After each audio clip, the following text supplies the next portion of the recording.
حضور نے فرمایا بیمار سے دعا کراؤ اللہ اس کی دعا قبول فرماتا ہے۔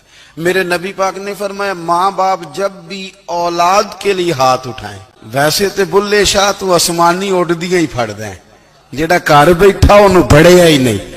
حضور فرمانے لگے ماں باپ جب بھی اولاد کے لیے دعا فرمائیں اللہ ان کی دعا کو قبول کرتا ہے۔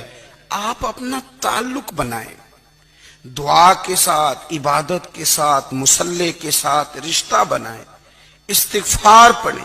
صلاح الدین ایوبی صلیبی جنگوں میں تھے، رات کو مسجد اقصی میں نماز پڑھی تو پریشان تھے۔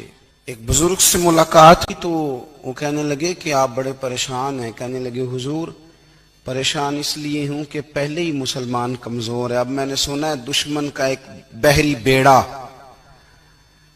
وہ جنگی سامان سے بھرا ہوا آ رہا ہے، تو اب ان کے پاس اور تلواریں اور نیزے آ جائیں گے، مسلمانوں کے پاس پہلے ہی وسائل کی کمی ہے، پریشان ہو کس طرح کر کے مقابلہ کریں گے۔ یہ بات کہتے ہی صلاح الدین ایوبی نے بزرگوں سے کہا حضور آپ بھی دعا کرنا، دعا کی بڑی طاقت ہے۔ میرے نبی پاک نے فرمایا دعا مومن کا ہتھیار ہے، دعا مومن کا۔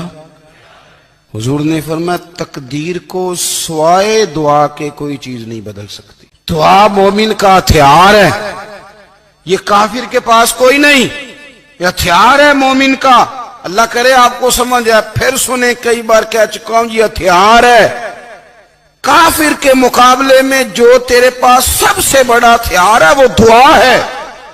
دعائیں کرانی چھوڑ دی، کرنی چھوڑ دی، لینی چھوڑ دی۔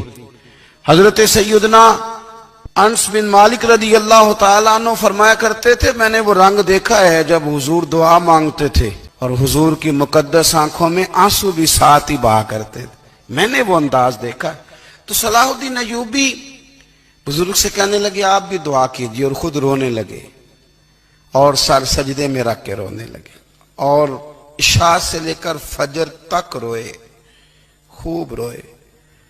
صبح وہ بزرگ آئے تو صلاح الدین ایوبی کا خوبصورت اور ہنستا ہوا چہرہ دیکھا، کہنے لگے آپ بڑے خوش ہیں، رات تو میں نے بڑے روتے ہوئے دیکھا تھا۔ تو کہنے لگے حضور وہ جو بحری بیڑا آ رہا تھا نا وہ پانی میں ڈوب گیا ہے، اب وہ نہیں آ رہا، ابھی خبر آئی ہے تو میں بڑا خوش ہوں۔ بزرگ کہنے لگے اوٹ سینے سے لگ اور سن ایک بات، وہ بحری بیڑا پانی میں نہیں ڈوبا، وہ تیرے آنسوؤں میں ڈوب گیا ہے۔ وہ جو تو رات رویا ہے نا رب کریم کی بارگاہ میں تو وہ ڈوب گیا ہے۔ بھائی اپنا مصلی کا، عبادت کا، وظائف کا، اللہ کا سلسلہ اس کو مضبوط کرے، اپنی دعاؤں کے تعلق کو مضبوط کرے۔ دعائیں بڑے انقلاب برپا کر دیتی ہیں۔ ہم تھوڑے نا جب سے خشک ہوئے ہیں نا، خشک، اور میری تو جماعت ہی صوفیاء کی جماعت تھی، ہم تو داتا علی اجویری کی جماعت سے، ہم تو خواجہ